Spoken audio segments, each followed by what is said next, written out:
Oh, sorry. I thought you were going through trash. With that, Emma showed a triumphant smile, unaware she was making a mistake that would end her life. My name is Sally. I'm 32 years old. I work as a seamstress at a TV and film studio, fixing costumes. The costumes at the studio are diverse, ranging from extravagant period pieces to everyday clothes used in contemporary shows. I alter the designs to fit the era and size them to fit the actors, repairing any wear and tear from filming. My daily work involves handling clothes using sewing machines and irons. My actual specialty is sewing. Though my main job is to fix clothes, I'm also skilled at creating garments from scratch. Since I was young, I learned needlework by watching my mother. That's why I consider this job my true calling. The hours are a bit irregular and sometimes the demands are unreasonable, but I love my work. I hope to work here forever. I met my husband Joe at the studio. Joe was in charge of taking care of the actors. We're 3 years apart in age, and since we saw each other every day, we naturally grew closer over time. 2 years after we met, amidst our busy schedules, we eventually got married. We began our new life together.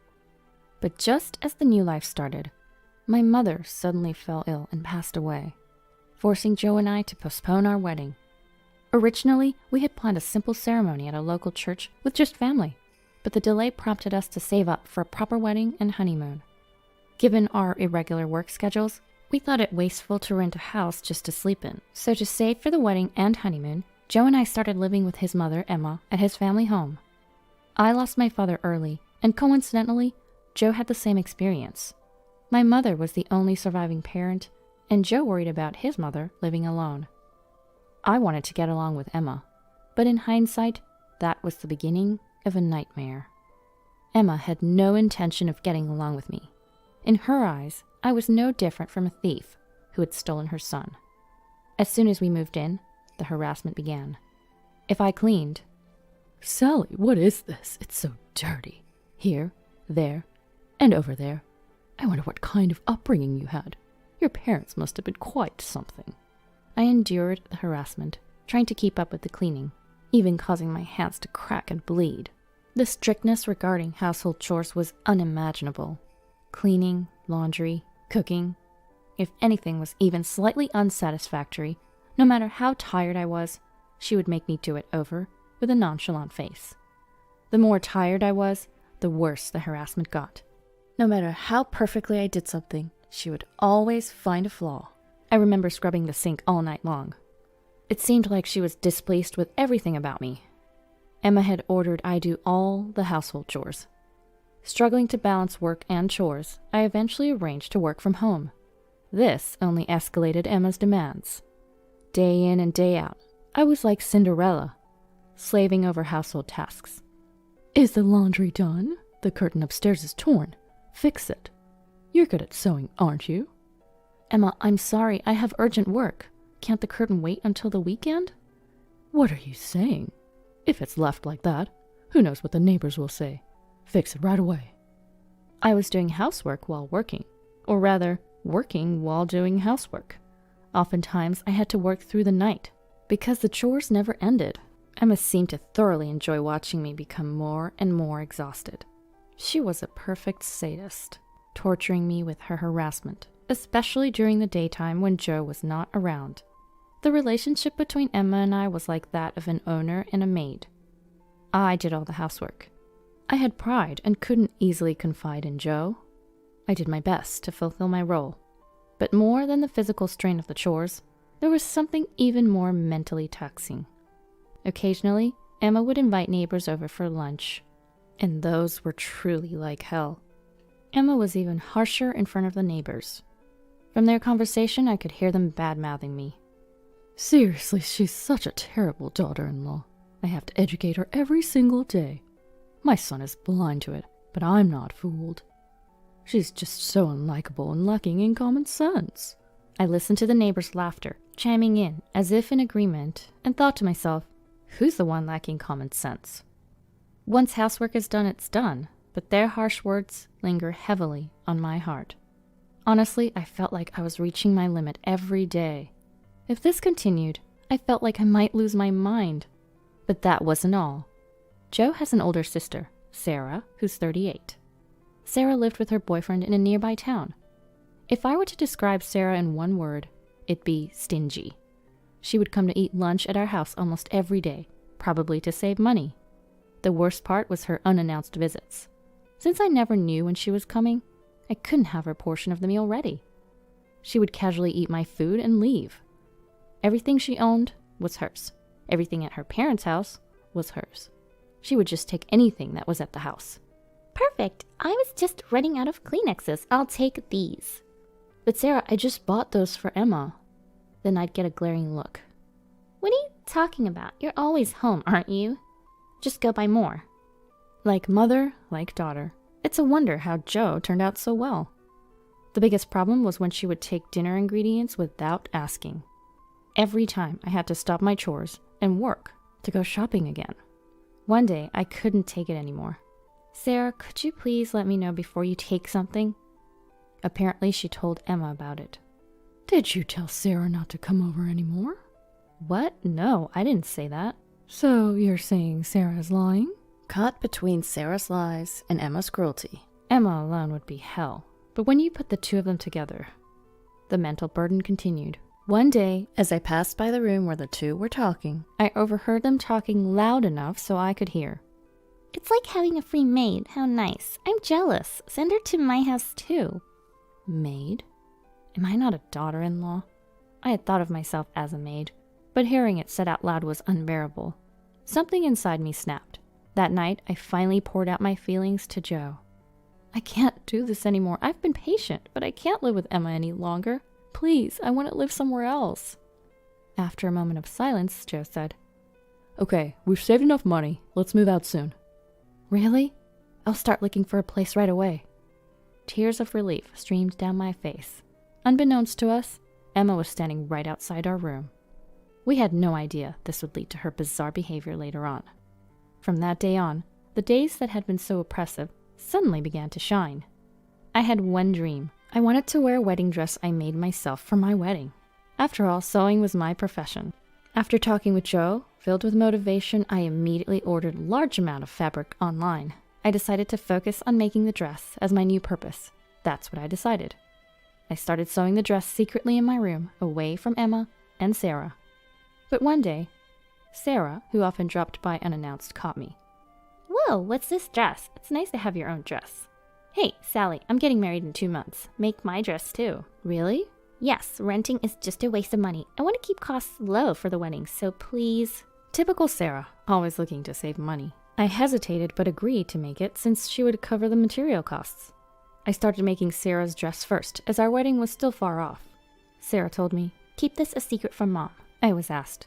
It seemed she planned to tell Emma she was renting the dress and get financial support from her. Whatever material costs she paid me, she was determined to recoup.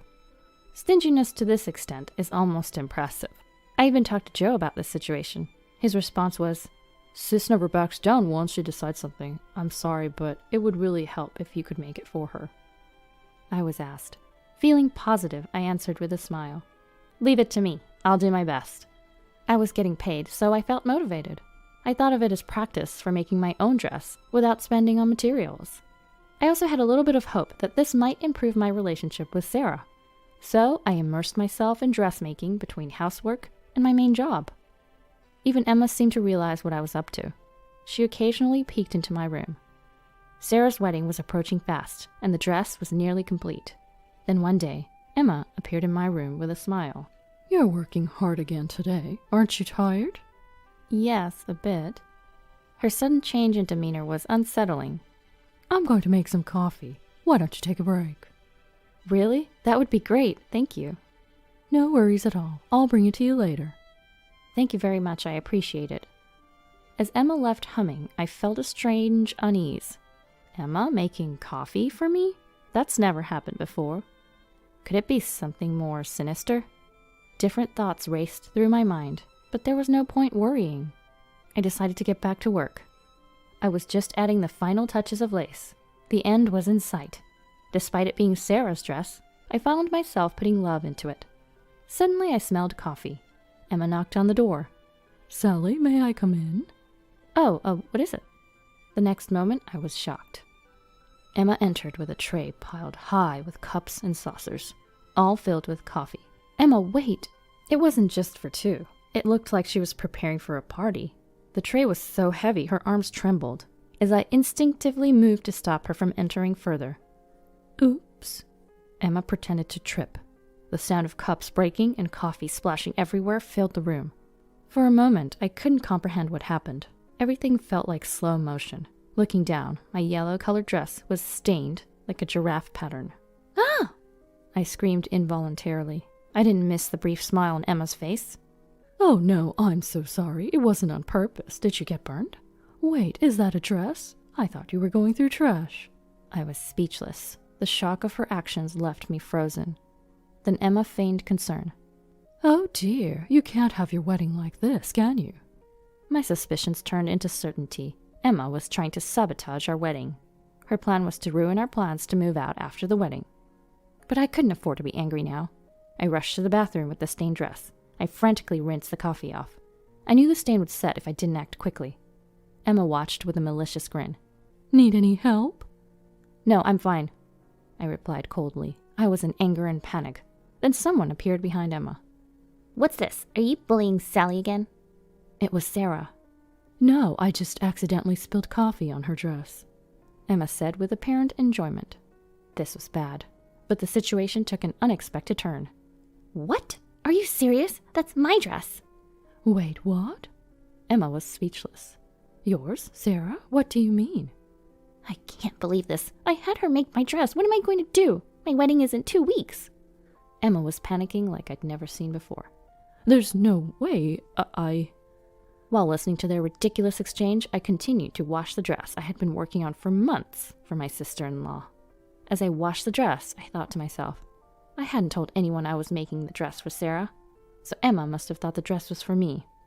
She wouldn't have deliberately spilled coffee otherwise. If she had known it was for Sarah, there'd be no reason to ruin it. Joe and I planned to leave this dreaded family home after the wedding. To Emma, I was always the thief cat who stole her beloved son. She couldn't bear the thought of the woman she saw as a mere maid taking her son away. She thought by sabotaging our wedding, her son would stay home. Such petty thoughts led to her bizarre actions. Sarah was furious, blaming Emma and attacking her. How could you do this? Everything is ruined. I can't believe my own mother would destroy my wedding. I'm sorry, Sarah. Please forgive me. I didn't know it was your dress. You don't think I did it on purpose, do you? Emma finally spoke her true feelings. While listening, I pretended not to hear and continued washing the dress. Then, so, you thought it was Sally's dress and deliberately stained it? A man's voice echoed. Everyone turned around at once. Oh, Joe, when did you get here? So that's what happened, Mom? Joe stood there with an indescribable expression. I was so focused on washing the dress and listening to their argument that I hadn't noticed Joe's arrival at the perfect moment. He had been silently observing the ugly quarrel between his mother and sister. Joe slowly began to speak, looking utterly disappointed. You saw Sally working hard on that dress every night, and yet you deliberately stained it. That's truly despicable. It's not like that. This is... Don't make excuses, Joe shouted. Emma and Sarah were taken aback. Emma, in particular, had probably never imagined being yelled by her son she cherished so much. Joe continued calmly, yet sadly. I'm disappointed, Mom. Sally had been enduring your attitude all this time, and we both hoped that one day you might change. Sally was patient for my sake, because you're my mom. Hearing this, I felt tears welling up. I had somewhat seen Joe as indecisive and too submissive to his mother, but that was a complete misconception. Before me stood a man determined to protect the woman he loved. Joe's firm stance, though out of place in the situation, made me fall for him all over again. He continued addressing Emma. And it all comes down to this? I can't just overlook it. Mom, sorry, but Sally and I are leaving this place as soon as possible. I plan to stay here until the wedding for your sake, but I can't stay any longer. This time it was just a dress, but who knows if Sally could be in danger next time. It'll be too late then, Mom. Danger? I would never put her in danger. How can you even say that after ruining Sally's hard work so casually? Joe's anger was palpable, but this was his mother.